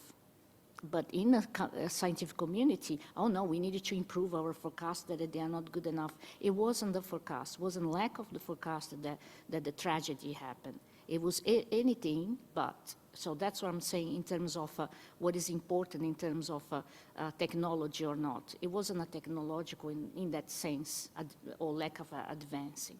And just one more thing, I know that I'm monopolizing here. I was in this ENSO summer school in the University of Hawaii, which was, it was celebrating 50 years of the seminal paper from Klaus Whitaker. And then there was a lot of a history, and then we see that we didn't have much advance since his papers is still in 50 years ago, right? We talked about the recharge oscillator and everything, but actually it was everything there, the basics, and that's why they did it actually, the winter school, because to be honest, there wasn't much advanced on the theory in the lately. So it shocked me a little bit when we think about that we didn't, and that's another problem that we are going through now in science, that we are not actually having the time to think, because it's all like based on, impact factor and more, and we actually not advancing at the same time science as we are not having it advancing ANSU, something that impacts so much, particularly with the link with climate change, and theoretically, even that we are not having. So, just two aspects of it. Yeah, can I just respond to that? I think it's a really interesting question about theory, as long as you're not talking about the theory of cloud particle physics or something like that. But when you talk about theory that is dependent on your perspective, then we have a really interesting challenge, because dominantly the perspective is a global north perspective. And we need to take a contextual perspective. And the one solution we're trying to do, and it ties to the early career researcher question as well, is we're trying to bring in some early career researchers from philosophy. And for example, one of the early career researchers is a philosopher embedded in a global climate modeling dynamics group. And you start building dramatically different ways to question the assumptions behind the theories of the information. And I think we need to look beyond our closed community and think, particularly the philosophy community, but the social sciences community. So.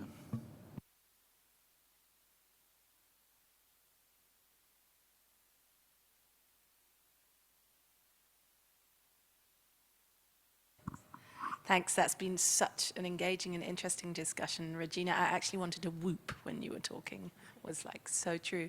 What I wanted to ask though is, what solutions do you have? So I still often feel like, coming from the global south, I'm often put on and invited because I'm a female from the global south, especially from Africa. And I know that I'm actually fantastic and have really good opinions and really good science. And that's why I should be on the panels. So how can we promote with everything we're doing that, yes, we're Global South scientists, and yes, Global South has to have a voice, but we're actually super, super smart and informed. And so we should be invited because of that, mostly, but also because we have this wonderful knowledge coming from the Global South.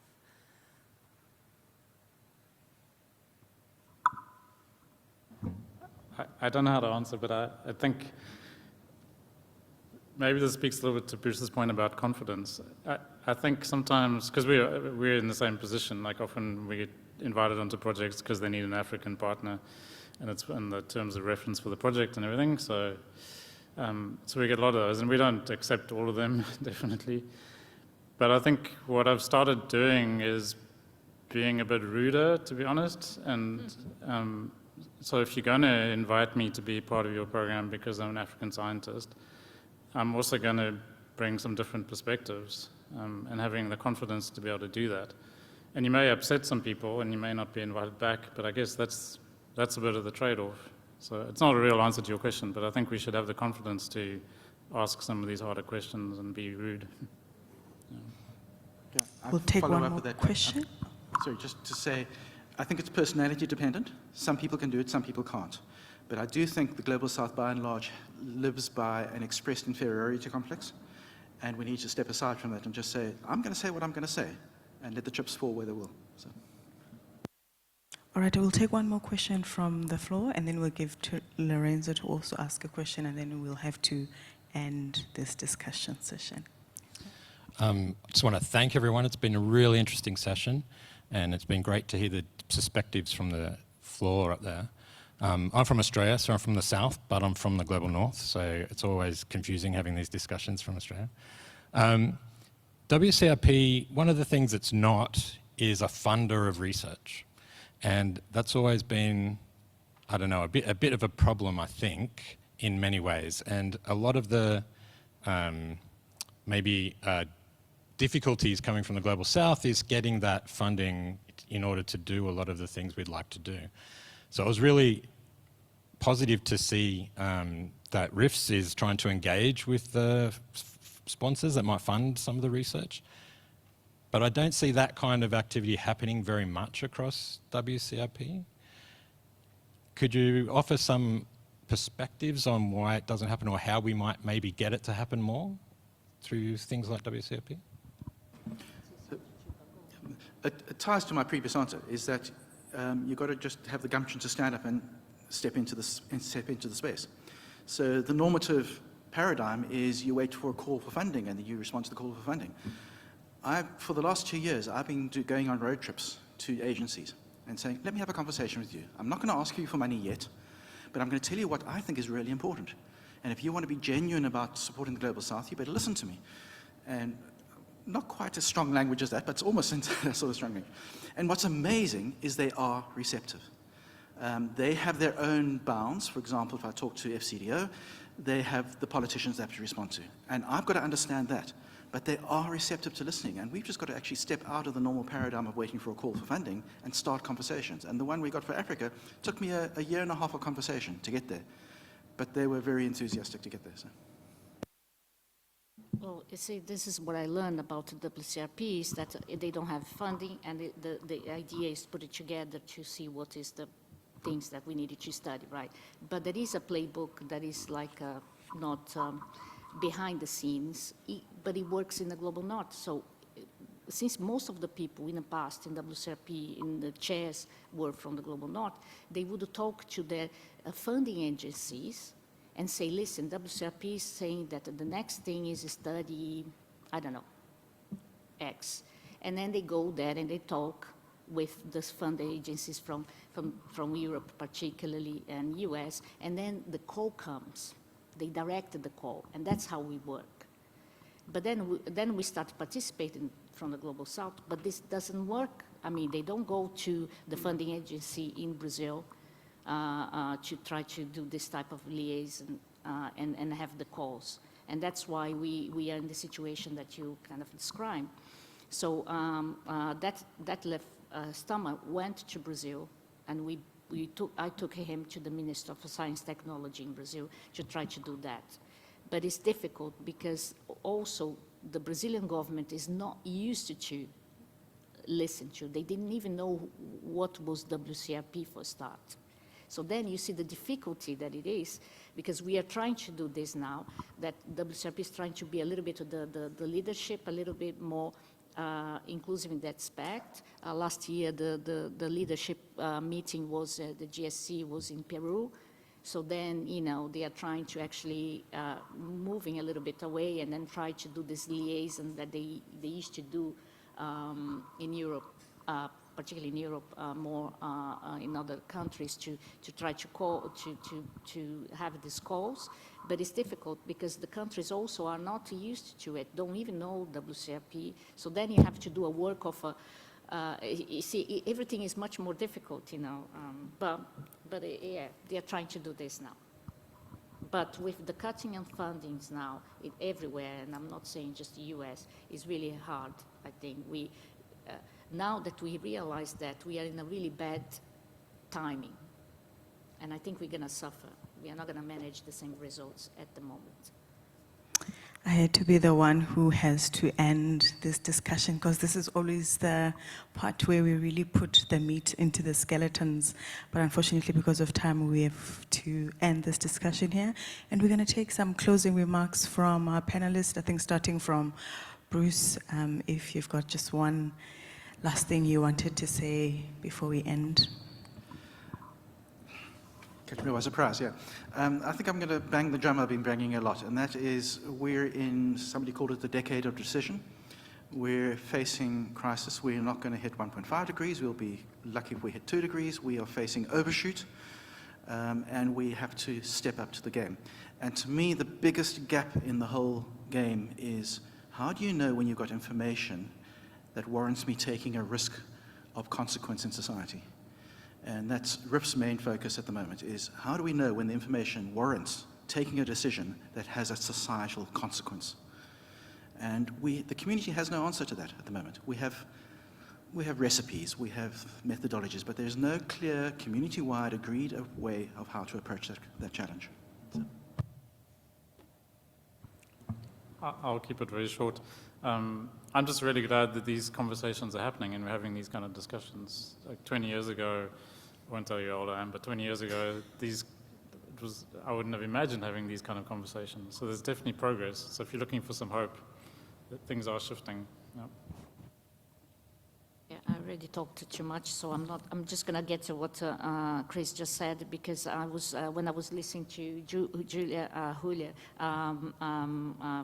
and Leandro, they have actually recommendations. So there was at the time that we were talking about the problems. I see that now we are already talking a little bit about the solutions, but now we needed to put these recommendations to action. And that's, I think, what we needed to discuss a little bit more, perhaps having another table to then get into these actions. So we already have some idea of the solutions, but we needed to put in practice. I'll just do some shameless promotion of the Academy and say, keep an eye on the Future Leaders program. Sign up to our notice, because we are, Jason, this partly addresses what you were saying, is we're looking for $200,000 to actually run this program so that we can bring people together and actually do what we're doing. So keep an eye on the WCRP Academy Future Leaders program. Thanks. I did not prepare a final remark, but I would say also finishing the whole conference, that was super exciting and also tiring. I would recommend you to take whatever motivates you the most from this session and just do whatever really moves you, because if you're motivated by theory, do theory. If you're motivated by action or applications, do that.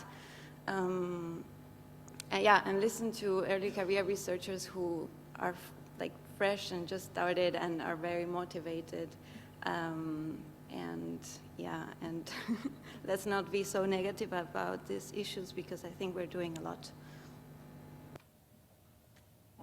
Well, I would like to thank again for the opportunity of this table. I think that is valuable that we could have this kind of a space. And I only want to close with the challenge, I think, for everyone, is how we could make these kind of spaces more frequently, and especially that are not only for Global South researchers, how we could make that the entire community participate actively in them, because I noticed that in most of the time when we have this kind of conversation, maybe the Global North researchers are not as interested as the Global South researchers. So thank you. Thank you so much to our speakers again. I think coming into the session, I thought it was going to be mainly about finance issues and access to data, but it looks like the issue is a lot more complex. But I don't think it's all doom and gloom. And with the work that WCRP is doing and all of the research that's going on, I definitely think that there's hope. And as early to mid-career researchers, we can make that difference and go ahead. And yeah, it's a challenge. And so I urge you all to continue these discussions and working towards a better future. Thank you so much.